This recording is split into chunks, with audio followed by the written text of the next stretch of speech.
Hello, everyone. Welcome into another episode of the Poker News Podcast. I am Jeff Platt, joined by my main man, Chad Holloway. Happy New Year to all of you out there. We wish you the best in 2020. We hope you had a fantastic 2019. And Chad, Happy New Year to you, my friend. Yeah, it's the start of a new decade, which is just, always kind of crazy. I'm very excited to see what the new decade holds for the poker world. Yeah, same here. The 2020s are on the way. So before we can look ahead to the year 2020, we must look back on 2019. You guys who are familiar with the podcast over the years know that we do this all the time. We break down the top 10 stories of 2019. And this special podcast episode, Chad, is brought to us by our friends at Upswing Poker. Yeah, that's right. Upswing Poker, they create resources to help you take your game to the next level. Doug Polk and all those guys do a great job. Their free articles and quizzes are a quick way to build valuable skills, and their premium courses are perfect for serious players who want world-class results. So to quote World Series of Poker main event runner-up Dan Ott, without the concepts I learned from Upswing Poker, I doubt I would have made a deep run in the main event. Upswing is an absolute must if you are trying to improve. So those of you looking to improve, you can go to upswingpoker.com/quiz right now to challenge and improve your skills for free. That's upswingpoker.com/quiz. And Chad, are you guaranteeing that if people sign up for Upswing, they'll finish at least second in the World Series main event? I don't know if I can guarantee that, but can you put a personal stamp on that, or no? We have to ask Doug Polk for that. I can guarantee that if you go through some of the courses, which I have, that you'll come out the other end a better player and improve your chances of going deep in the WSOP main event if you were to play. So I know, like, if I'm going to play the main event in 2020, I don't know if I will, but if I was going to and I want to get primed, Upswing Poker is definitely a place I would turn to get my game where I want it to be. That's a fair way to sum it up. Spend some time in the lab with our good friends at Upswing Poker. And again, thank you very much to them for putting on this special episode. So here we go, Chad. The top stories of 2019. We'll go back and forth on these. I know you've written a couple of these, and you all listening at home can find these online at PokerNews.com. So Chad, I'll take this first one, and we will go with this. It's online poker, and it's coming to Pennsylvania. Now, lawmakers in that state passed this bill in late 2017 that said, you know what? Let's open the doors. Let's bring in some gambling, online poker included. Poker Stars, Pennsylvania, leading the way. They had the PA Coup, which was a pretty successful PA Coup at that. So, Chad, as we move forward in this online poker legalization process, I feel like Pennsylvania was a pretty important one to just kind of check off on that list for us. Yeah, I think Pennsylvania, it's the largest state so far that has online poker legalized. It's got almost nearly 13 million population, the fifth largest in the country. It's just a big domino, if you will, when people talk about dominoes that are going to fall. And especially what's happening now, you have it in New Jersey, Pennsylvania, which is right there. Next to New York, which is one of the biggest dominoes. We have news late breaking in 2019 about Michigan passing legislation.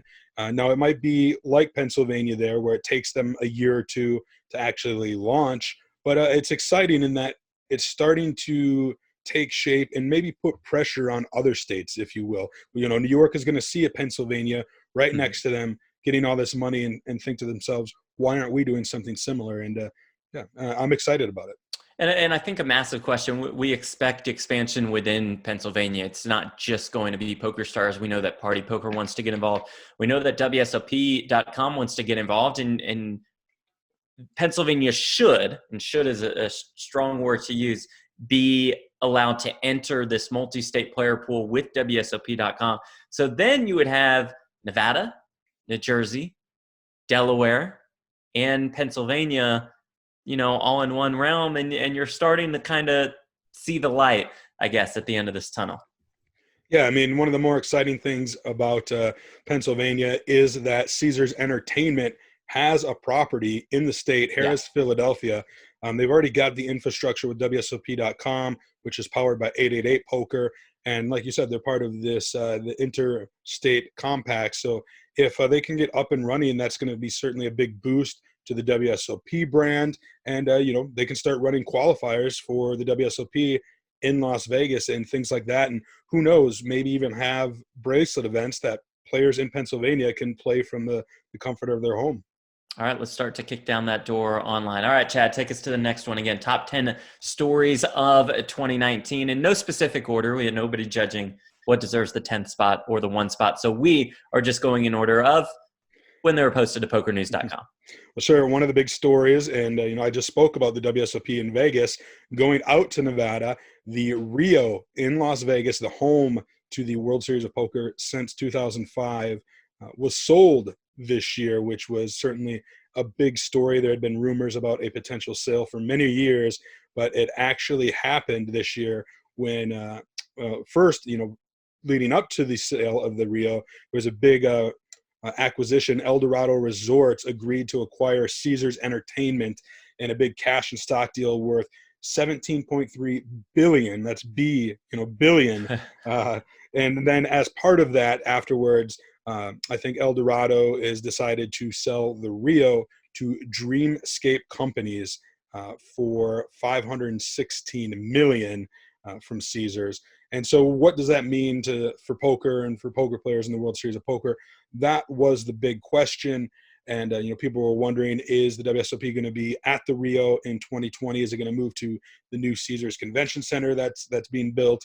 And we did get some answers in 2019, and it basically boils down to this. Is that, yes, the Rio has been sold, but as part of the deal, Caesars is going to continue to lease convention space at the Rio for, I think, 2 years they've committed to. So basically, the 2020 WSOP is going to be at the Rio. That's a lock. Chances are very high that it's going to be there in 2021 as well. And then beyond that, who knows? And who knows also applies to who knows where it would go if it wasn't going to be at the Rio. Yeah, listen, it's very easy to say, ugh, I hate the Rio. It's old. It's kind of dumb. Get us out of here. Let's move the World Series of Poker to a fancy on-strip property.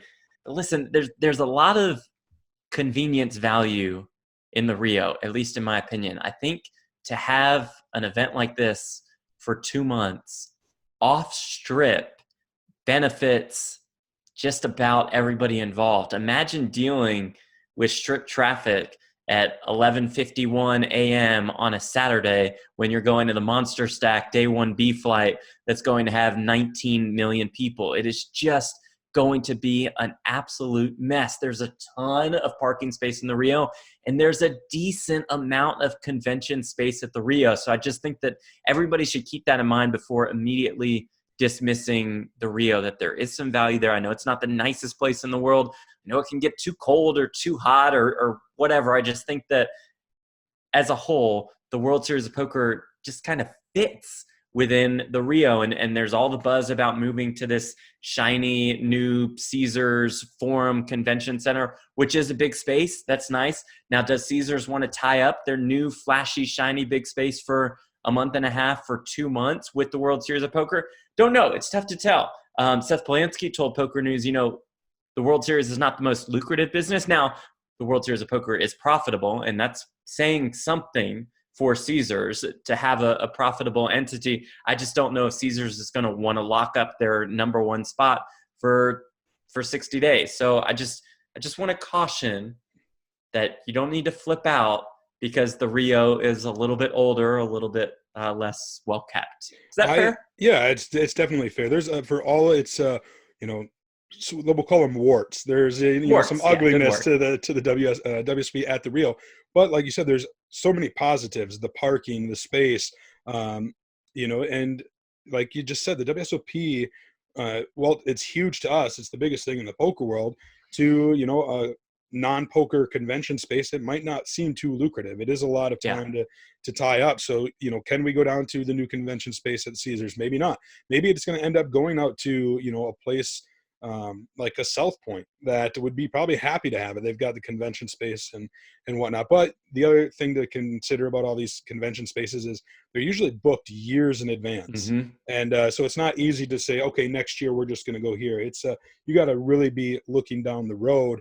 And at the Rio, I've done the math. I've been working at the World Series of Poker at the Rio since 2009. And that's about 2 months every summer. Let's say I spend about, that's 20 months, let's say you boil it down, I'm not always there, but I've probably spent a year to a year and a half of my life inside the Rio, just actually inside the Rio doing work. And so it's kind of like a second home in Las Vegas. There are things that I would miss about it. And I got to tell you, I was just in Vegas last weekend, and I drove by the Rio, and kitty corner right across the street, they have started to develop one of these vacant lots between the Palms and the Rio. So now there is a Walgreens right there. There's a Chick-fil-A. There was like a Del Taco. There was a bunch of basically like a little mini mall with a lot of I don't know. I was just like, I can't wait to the WSOP this year because I'm going to be walking back and forth over there to get Chick-fil-A like every day.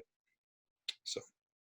See, there we go, folks. There's a little bit of value there. And you mentioned across the street, you walk across the street to the Palms, which I think they've done a fantastic job with the Palms as far as renovating that property is concerned. I'm not sure how well they're doing financially. In fact, I think they're doing quite poorly, hence the closing of chaos, et cetera, et cetera. But again, right across the street, there's a Walgreens. There's the Palms with some nice spots. Across the street the other way at Gold Coast, it's nice enough. You have your options around the Rio. Just everybody take a deep breath. Speaking of Jeff, I gotta chime in the options. Yeah. So that seems to be the number one qualm with most people is there's a lack of like food options. Yeah, in my opinion, and this has been something they should have done long ago. There is no reason the WSOP shouldn't just open up the space outside of the convention area and say to whomever, food trucks.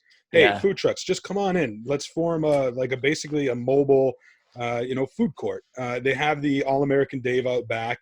I know they've got some sort of deal that allows him to operate there, but I don't see why don't you work similar deals with, other food trucks. And I'm sure it's not that simple. There's got to be unions involved, contracts with the venues actually inside the Rio and what have you. But it's certainly something that if I was working for the WSOP that I would have started looking into years ago. Yeah, you would think it's a moneymaker also. And to your point, I mean, I love All-American Dave, and there's got to be some deal there with the World Series of Poker, but maybe they could open up the doors just a little bit. Well, folks, the door is closed on one Mike Postle. Of course, when we're going through the top 10 stories of 2019, we have to point this out. How about Mike Postle caught cheating? Stone's Gambling Hall in California, just outside of Sacramento. They have some smaller streams, some smaller broadcasts that they run, mostly cash games, a very rare tournament here and there. And a man by the name of Mike Postle just absolutely crushed it really every single time he was on.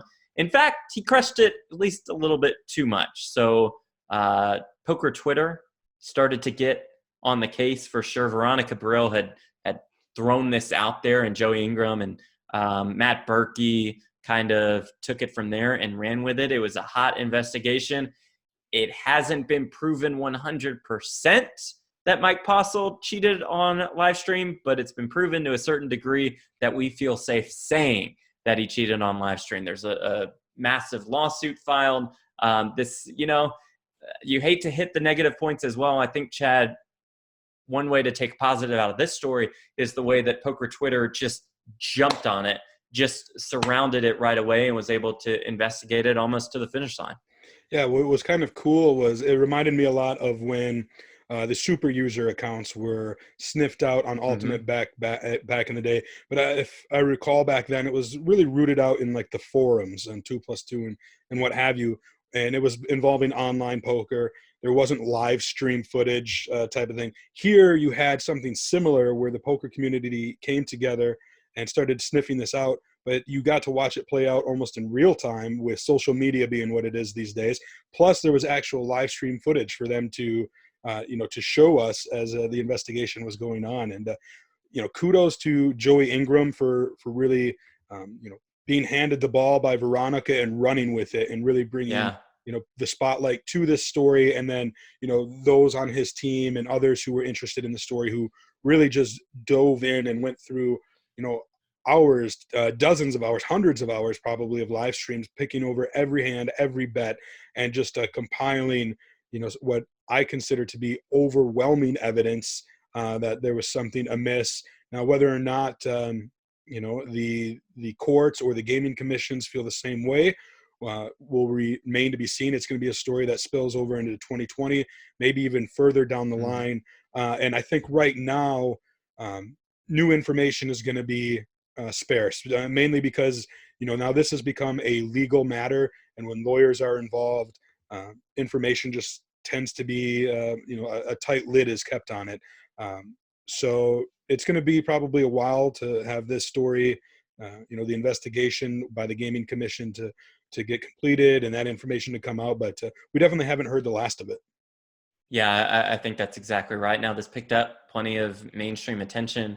The Ringer covered it. Ryan Russillo on his podcast brought on Joe Ingram. Scott Van Pelt did his famous One Big Thing segment on it on SportsCenter with Scott Van Pelt, and he sums it up perfectly. He says, quote, "If a guy showed up to play pickup basketball and never, ever missed a shot for a couple of years, wouldn't he go play in the NBA? If you're some sort of poker god who never lost, who made the right call or fold virtually every single time, if you were this good, would you be playing in games only with a video feed at a 1-3 table at the Stones Poker Room?" Now, this is also good for the future moving forward with some of these smaller stream setups that security, and maybe even in California as a whole, is going to have to be a lot tighter. I feel very confident in the security at the Poker Go studio, for example, and everything that's run through Poker Central and Nevada. But this is a real lessons learned to those streams out there. So Mike Postle caught cheating, a top 10 story of 2019. Chad, what do we have next? Yeah, the next story, it was a man who was in the news pretty much at all points throughout 2019. It was a big year for Mr. Daniel Negreanu. The story is titled on PokerNews, "The Roller Coaster Year." And that's because, it was an up and down year for Negreanu. He had his Twitter feud with Sean Deeb early, which centered largely on Negreanu's engagement to Amanda Leatherman. He proposed last New Year's Eve. Heading into 2019, the two got married in 2019. Congratulations to both of them. That was a fun story to kind of watch, see their wedding and all the guests, and just seemed like it was a great event. Then you had the bombshell news revolving Negreanu that he was partying. Him and PokerStars, longtime partners, had quote, an amicable split. This was 12 years in the making. Negreanu has been part of the team pro scene since 2007. He was the poster boy for PokerStars. He was their biggest pro, and the time came for the two of them to move on, which was, I think, kind of surprising to a lot in the poker world. But Negreanu had just gotten married. He had talked about his desire to start a family, and being an ambassador traveling the world might not gel too well with those plans. But then, fast forward a few months, we get the news that Negreanu isn't done representing an online poker site. He's got a new sponsorship deal, but it is not with PokerStars. It is with GG Poker. And this came in mid-November. And, Negreanu signed on with GG Poker, who has just really, came out of nowhere in the online poker scene. They went from, kind of a middling site to being a real contender, hosting monster buy-in tournaments, and now they have Negreanu as their ambassador. I was actually, so GG Poker isn't offered to those of us in the United States, right? But when I was over in London, I had the opportunity to play. My friend had the app on his phone, and he let me check it out, and I was pretty impressed. It is a great client. Like, the games were good, the features were awesome, and I really enjoyed my limited experience on GG Poker, and think that those guys, if they keep doing what they're doing and have Negreanu on board representing them, they're only going to continue to have bigger and better things. Yeah, apologies for my dog barking in the background. I'm biased here. I love Negreanu. My dog Buddy clearly does as well. I think he's had a fantastic year. You mentioned his first year of marriage. We'll save the Player of the Year talk for later. Obviously, that's going to be another one of our top 10 stories. He signs a new deal with GG Poker. And I realize that he's a polarizing figure in the poker world.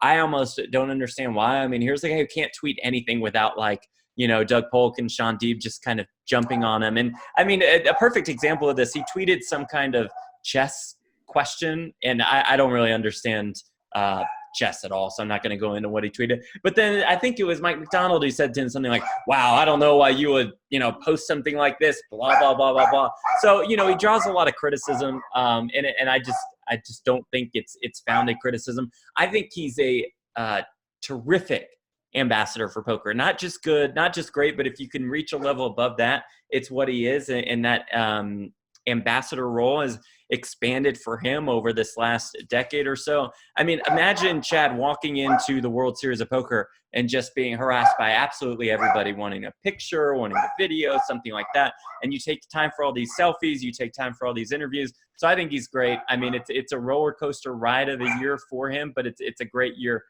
for him and Amanda. Yeah, no doubt. And as you said, we're not done talking about him. We're going to be talking about him a few stories from now because obviously he was embroiled with the WSOP Player of the Year race. Before we get to that, Jeff, though, there was a pretty wild WSOP just one day. I've been going to the WSOP for 10 years, and this one day definitely stands out. Tell the listeners what we're talking about for this story. And it might have been one of the craziest days in the history of the World Series of Poker. I'm curious where it ranks on your list, and we will get there. So day 1C, it's always hectic, right? It's always exciting. It's always crazy. It's going to get the biggest turnout at the 2019 World Series of Poker main event, and really at every main event as long as they continue to have just 3 opening days. So there's a massive crowd and everybody's buzzing. The room is just absolutely on fire. We expect huge crowds. We're wondering what kinds of records these attendance numbers are going to set. And then we have controversy, to say the least. We have some players disqualified, including Georgie, whatever his last name is. Do you know how to pronounce his last name? I mess this up every time over the summer. Georgie Bellianen. I think Bellianen, yeah.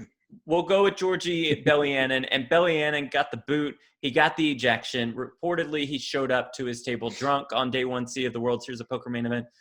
Not advice. If you're going to pick a tournament to show up drunk to, maybe it should not be the World Series of Poker main event. He won a pot. He not only grabs the chips in the pot, Chad, but he grabs his neighbor's stack of chips also and brings it into his stack. That is not allowed. Georgie gets the ejection, and you would think that would be the wildest disqualification that we would see throughout the 2019 World Series of Poker, and you would be wrong because in Pavilion, a man by the name of Ken Strauss, and I like the phrasing on this Poker News article, quote, absolutely lost his mind, unquote. He went all in blind, which that is certainly losing your mind, but that's not it, because then he pulled down his shorts and just raises his arms up. He exposes himself to everybody in the room. He's got queen 3 against pocket 5s. He takes off his shoes. He throws one on the other side of the table. He throws one towards the dealer. The man got ejected, and we would find out he just had some serious mental health issues later. We found him later that night at Luxor, at the craps table, also exposing himself. Just a strange cat. And then we also had an earthquake, as if the scene wasn't being set up perfectly, as if the turf wasn't rattling enough underneath the Rio at the World Series of Poker. We literally had an earthquake, and it was great TV on ESPN. It was an earthquake in California. Aftershocks reached its way to Las Vegas.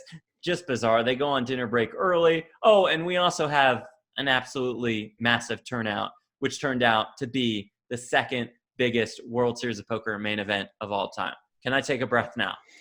Yes, and I'll jump in. And we actually skipped over one thing that wasn't in the article, but I think was very relevant to this crazy day, was that Mr. Phil Ivey fired the main event this day. And he was seated up in the abandoned bowling alley up in the main part of the Rio. They just had so little space that they put tables up in this bowling alley. And Mr. Ivey, probably not too big of a fan of playing in such a place. Who knows? But he busted the main event within the first hour. And so that set the stage for me. I was writing that day. I was doing editorial work for Poker News. And our reporter, I had mentioned, hey, Ivey's way up there in this abandoned bowling alley. Go up there and check on him. So Jeff Fisk, the reporter, he went up there and just got there at the right time because he caught Ivey's bust-out hand, which, you know, when there's thousands of players, to catch a bust out hand in level 1 is pretty rare in the main event, let alone it being Phil Ivey. So I said, all right, I'm going to turn this into a front page story.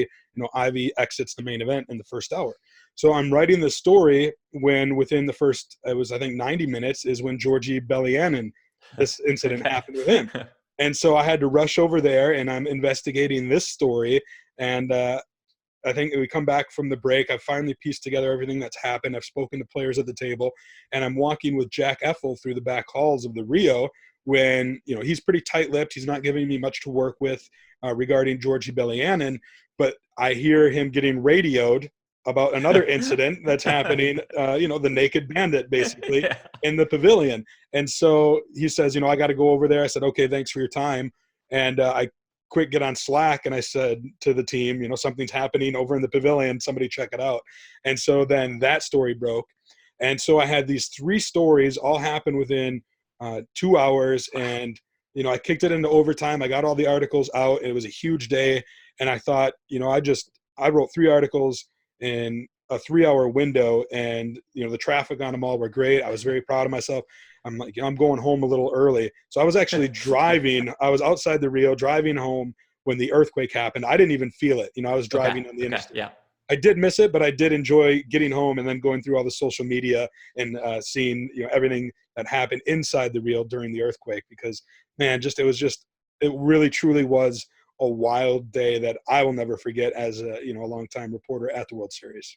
Yeah, I think you sum it up well. Just absolute craziness from start to finish. It was a wild main event. It was one of my favorite main event final tables in a while. Well, you said his name, so it's only fitting, and you wrote this story, so it's only fitting, you know, take it away from here, Borgata versus Phil Ivey. Yeah, this story has been, you know, a top 10 story every year for the past several years, just because it keeps new chapters keep getting written. So this is the Phil Ivey, Kelly's son, edge sorting.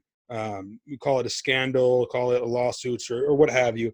You know, they won millions and millions at Borgata, some at Crockford's in London, edge sorting at Baccarat. And, you know, here in the States, Borgata won a judgment against him to recoup that money. Well, in 2019, Borgata realized that Phil Ivey doesn't really have any assets in the Garden State, so they got a federal judge to grant them permission to go after his assets in Nevada, where, you know, he had lived and had an estimated $100 million in assets there. I think that's probably not too accurate, but that's what they thought. They got permission. And so when Ivey came to the World Series of Poker this summer, you might remember he played the 50K Poker Players Championship. It was a huge story because he bagged the chip lead. Everyone was really excited. Phil Ivey, you know, got a big monster stack. Maybe he's going to win another you know, bracelet. Anyways, he ended up finishing in 8th place for $125,000. This, as it turned out, caught the attention of Borgata, as the following day, first reported by Flush Draw, and they filed, the Borgata filed a writ of execution to basically seize those funds. They basically filed this to tell the Rio, you cannot pay out this money. This is, you know, an asset that we are going to seize. And sure enough, in middle of July, the WSOP cut a check out to the U.S. Marshals Service, and all that money, you know, went towards paying down the balance that the courts say Ivey owes the Borgata. Now, the story doesn't end there, because 2 other poker players in late August, Daniel Jungleman Cates and Ilya Trinker, they filed a lawsuit of their own saying, hey, we staked Ivey in this 50K PPC. And, you know, they had some text exchanges and what have you. And they said that they, you know, paid up the full 50K buy-in for a portion of those winnings, so that they are actually entitled to, you know, their share of those winnings. And, you know, so that one's kind of still up in limbo. We're going to probably hear about that more in 2020. And then, you know, back in New Jersey, in the Garden State, you know, the story continued as Phil Ivey and his, you know, his court were appealing the initial rulings. And, you know, there was some positive news regarding that within the New Jersey Division of Gaming and Enforcement. The Casino Control Commission did not really follow up with the courts in the way the courts had hoped. So that looked like a positive development for Ivey and his team. But again, that's another story where it's still going through the court process. We're not quite sure what is going to happen with the appellate judges.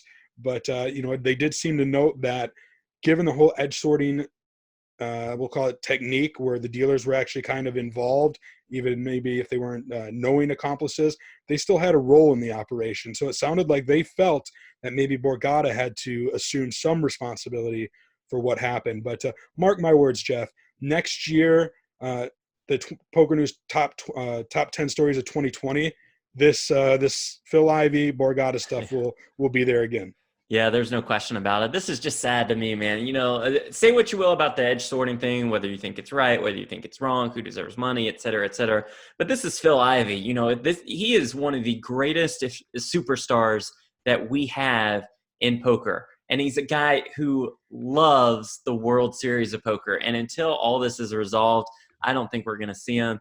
To see Phil Ivey getting staked, a full stake, Phil Ivey getting a full stake, it just kind of hurts to see. It's sad. I mean, it just bothers me a lot that we have to deal with all of this legal mumbo jumbo, and they come after his assets and they come after his winnings, and our hope diminishes that we'll see him in 2020. I feel like if he had nothing holding him back, that we would see him in full. Sure, he's playing all over the world, super high stakes. But again, he's a guy who loves the World Series of Poker. He's a guy who could still realistically make a run at Phil Hellmuth if he started to play more often. And he's a guy who has said that the World Series of Poker main event is his favorite tournament in the world by far. And he's always in his seat from day one, from hand one, even if it's in some abandoned bowling alley. So just to see him go through all of this for years is just, I don't know. It's just kind of brutal from the poker fanboy in me, I guess.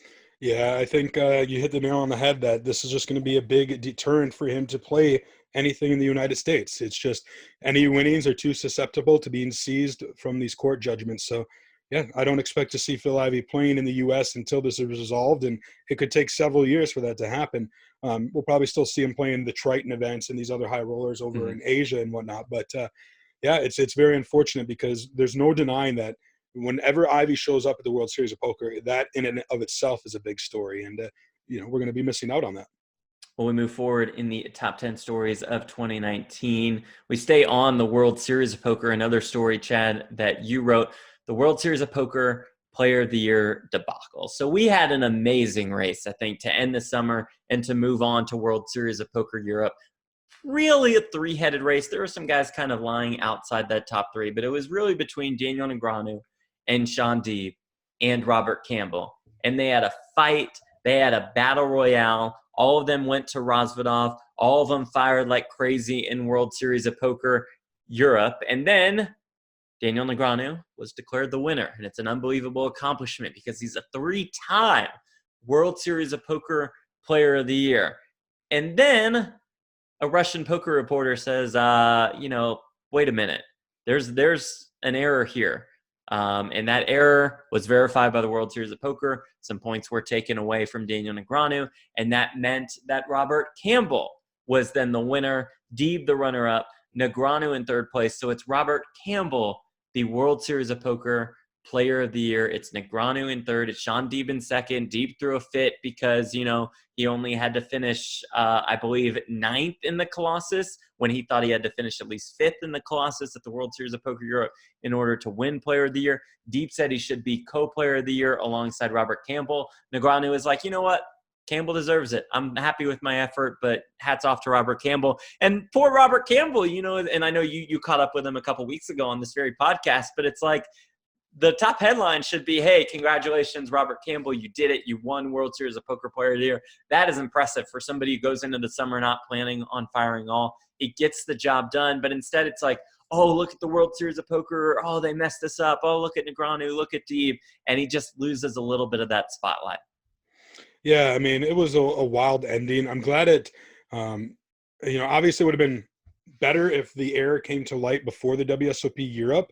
But can you imagine if that error would have come to light say the night before the Colossus final table. Oh, And wow. how you know, like, Yeah. you got to give credit to the argument that, had Deeb known he only needed to finish ninth instead of fifth, he probably would have gotten there. But you also got to give credit to Negreanu's counter argument to that of, had they all known this error, they would have all played differently throughout the WSOP year up, which is certainly true. And so I mentioned just the timing of it, that, yeah, it was unfortunate that it was discovered after and they had to change things around. But that seems almost less controversial than if it was discovered, with a day or two remaining in the WSOP year up. And, that just would have been a bigger shit show, in my opinion. And it was certainly ugly, and an unfortunate error. These things do happen. And, I guess I'm just glad that they discovered it, and that, that they made things right, that Robert Campbell Sure. was the, the true and deserving 2019 WSOP Player of the Year. And, the reactions from Deeb, I would be pissed too if I was in his shoes. Negreanu, I think, took it in good stride for, basically having the title stripped, if you will, because he had thought he'd won for well over a week. And, I think coming out of this in 2020, I have some sources. I won't get into too many details, but I do expect we're going to see some changes to the Player of the Year race, for 2020. So if there is a silver lining to this whole debacle, it is that maybe the race and the criteria, the whole system might get overhauled or at least refined so that something like this can never happen again. And that's what I see as the one positive out of all this, not just the overhauling of the results entry system, or whatever you want to call that, to make sure there's no actual mistake. But now with so much attention focused on Player of the Year, that they can overhaul the entire system, the scoring system, find a sponsor, et cetera, et cetera. We know all of that is easier said than done, but it puts a level of importance upon the World Series of Poker Player of the Year that should be there. So that's the positive that we're gaining out of this. All right, let's keep it moving, Chad. Top 10 stories of 2019. You take the next one. Yeah, this one actually broke my heart a little bit reading through it. It was, same. Just basically a tribute to legends, those that we lost in 2019. And unfortunately, it was a fairly long list. Started way back in January when Gavin Smith unexpectedly passed away. That was just a huge shocker to the entire poker community. Gavin Smith, one of the most beloved players in the game, just 50 years old, passed away. And, he wasn't the last. We actually, in March, lost 4 folks from the poker community passed away, all within the same week. Pat Humphries, who most might remember as the wife in the Mel and Pat Humphries couple, who are always on ESPN supporting Mr. Phil Ivey at the World Series of Poker. She passed away. An actual friend of mine here in Wisconsin, Mike Murray, aka Wisco, passed away unexpectedly just at 38 years old. It was just also in there, Mickey Kraft, John Caputo. It's just that was a rough week. And then, of course, we've still got, more months going on. And I think one of the biggest ones happened over the summer was Kevin Rack's roster. His battle with cancer, his being diagnosed with sarcoma, and his choosing to die on his own terms by relocating from the East Coast out to the West Coast so that he could, end his life with some dignity. He was only 36 years old, but in between came out to the 2019 World Series of Poker, checked a bunch of things off his bucket list, and really left a huge, huge mark on the poker world by sharing his story, by helping raise awareness for sarcoma, and just making a great impression with everybody that he met. It was certainly a very inspiring story with an unfortunately sad ending, as he did pass away a short time later. And then more recently, John Gale, former PCA winner, 2-time bracelet winner, he passed away in November at 65 years old after a long battle with, I believe it was brain cancer. They called him Gentleman John Gale because he certainly lived up to the moniker. He was one of the nicest guys I've ever had the opportunity to interview in the poker world. And some others who have passed away in 2019 was Russian Twitch poker streamer Lilia Novikova, 3-time WSOP circuit ring winner Carrie Marshall, the author of one of my all-time favorite poker books, The Biggest Game in Town, British poker author Al Alvarez, poker industry veteran Roz Jordan, Mad Marty Wilson, Mike Gainey, and just over the Christmas holiday, Oklahoma Johnny Hale. We're all among those who we lost in 2019. And I'm sure there were some more apologies if we did leave anybody off that list. But it was definitely a rough year in losing some great people in the poker community. Yeah, and I think you really just recapped that perfectly. I'm so impressed by the way that the poker community supports families and friends in these kinds of situations. And I point to Gavin Smith and Kevin Roster as the two main examples. Gavin Smith died very unexpectedly, and boom, the poker community was right there for his family, for his kids, raising money throughout the year, raising money at the World Series of Poker with a charity tournament, raising money at a stand-up comedy show. So it's just like, the poker community can certainly be looked at as selfish and greedy, et cetera, et cetera. But I think it really shines in these kinds of unfortunate situations. And then with Kevin Roster, how could we ask for anybody to represent poker better than he did? Here's a guy who was just battling and battling and battling day after day. And you said it, just an absolute inspiration. So again, PokerNews.com if you want to see that list of names that Chad ran off, if you want to see us discuss kind of what they brought to the poker community, and they'll certainly all be missed. So as we move on, top 10 stories of 2019. Again, this episode of the Poker News Podcast presented by our friends at upswingpoker.com. Check out upswingpoker.com to help your game. Now, this tournament, Chad, just an absolutely massive one, as big as it gets. The Triton Million, a helping hand for charity. A £1,050,000 buy-in event. That's almost 1.3 million USD. That 50,000 pounds goes to charity. They raised a lot of money for charity. Aaron Zhang kind of sort of took it down. Bryn Kenny took home the most money. I'll remember Kenny as the winner of it because he finished quote-unquote runner-up for about 20 million USD. Aaron Zhang won the thing for a couple less million. Just the format of it all was great, splitting up the amateurs and the pros at the beginning, bringing out all the absolute superstars to this game. A phenomenal broadcast of it all. I could not have been more entertained by the Triton Million. Yeah, I really enjoyed watching it when it was happening. Unfortunately, wasn't at the event myself, being more U.S. based, but I enjoyed being a fan of it, watching it play out. And it was just, the $20.5 million USD score for Bryn Kenny, the largest first place prize in poker history. It just was, and that was his big score of what has turned out to be a really incredible year for Bryn Kenny. And, I got to say, though, Bryn, my man, I love you. I really do. But this tournament had a dress code.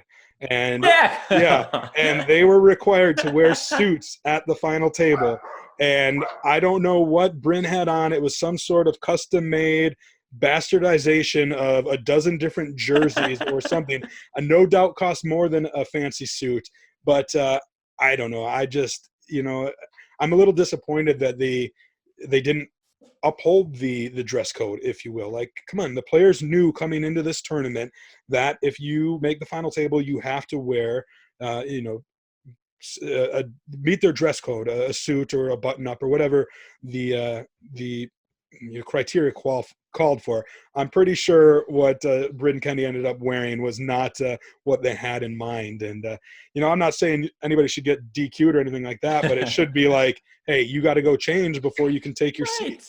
And, eventually you got to draw a hard line in the sand and, not let players, continue to get away with such things. I'm with you, and Kenny is certainly fashionable for sure. And he's certainly stylish also in many ways. And there are certain outfits that he's worn before that he could have worn to this final table. And we would have been like, oh, okay, that's probably the equivalent of a suit. He's got that kind of Asian culture style, which is really cool. and really fashionable, and he likes to wear these kinds of things. But you said it. I mean, this jersey thing, I mean, that is not one of his top level outfits, I would say. So come on, Brent, next year when you're going to defend your title or second place finish or whatever you want to call it, let's dress up a little bit. All right, Chad, close us off. Top 10 stories of 2019. What we got? Yeah, the last story was the big overhaul in the online poker world from Party Poker. This year, they were known for basically hitting the reset button, if you will, on their client, forcing players to change their screen names, removing the country flags associated with their screen names, basically banning HUDs, which are heads-up displays, and poker tracking databases, and really just, I guess, leveled the playing field, if you will. And I, for one, liked it. I don't play on Party Poker. I'm based in the U.S., but I have played in the past, and I've played online. And I just felt like the poker world, in a lot of ways, had gotten to a point where the sharks had just started dominating the online poker ocean, if you will. For sure. And the fish were just getting eaten alive, and the school of fish just dwindled and dwindled. And now with these moves by Party Poker, I feel like the fish have a little bit of a chance to grow a little bit, and to start making some waves, if you will, to keep the analogy going in the poker world. And I don't know. I personally am a fan of it. I know there were some people who weren't. Obviously, a lot of the people who were making their livings as grinders, the aforementioned sharks, probably not so happy with it. But for the rec players, for the long-time health of Party Poker, I think these were some wise moves. Yeah, I think so too. I'm all about growing the game, expanding the game, making the game a pleasant experience for our amateur players, our newcomers to it, especially if Party Poker expands its presence in the U.S. even more. I think that's something that's really, really important. And Party Poker, I mean, you said it, this was part of a bigger overhaul in 2019, but they've really done a nice job at walking that really thin line as far as garnering support from both the professional players and the amateurs. I feel like they are developing a really, really solid reputation, and that's thanks to Rob Young and Tom Waters and company and Mike Sexton, who have just come in and they've been making changes to their live tour and to their online tournaments and cash games as well. So I think the future is very, very bright for Party Poker. With that wraps up our top 10 stories of 2019. You can check out all these articles on PokerNews.com. Chad, what's coming up for you over this next week? What do you have lined up on the New Year's agenda? Yeah, so 2020 is going to get underway with some exciting tournaments. We've got the Aussie Millions down in Australia, which of course is going to be followed right away by the Australian Poker Open. Back here on my home turf in the United States, the Borgata Winter Poker Open is going to be taking place out there in Atlantic City. It's always their biggest tournament of the year that's capped by a World Poker Tour Championship event. So I'm very much looking forward to really diving in with those two events for PokerNews.com. Yeah, that'll be great. And be sure to check out the live reporting page. You guys do a great job on PokerNews.com. Chad, I'm off to LA or Long Beach to be more specific. I'm going to fire a couple bullets in the Hawaiian Gardens. WPT 500, $1 million guarantee. I mean, you think I'll win that one, right? There aren't that many entries, only a couple billion or so. I mean, I just hope that come next year, the top 2020 story is Jeff Platt moves from, co-host of the PokerNews podcast, Poker Go commentator to the all-time money winner of 2020. And, and it's got to start somewhere. Yeah, that's right. So let's start with the WPT 500. Thanks so much to you all for listening. I said at the beginning, I'll say it now. We wish you a very, very happy new year. We hope 2019 was great. We hope 2020 will be even better. So for Chad Holloway, I'm Jeff Platt. For our friend and mom, Sarah Herring, we say to you, deuces.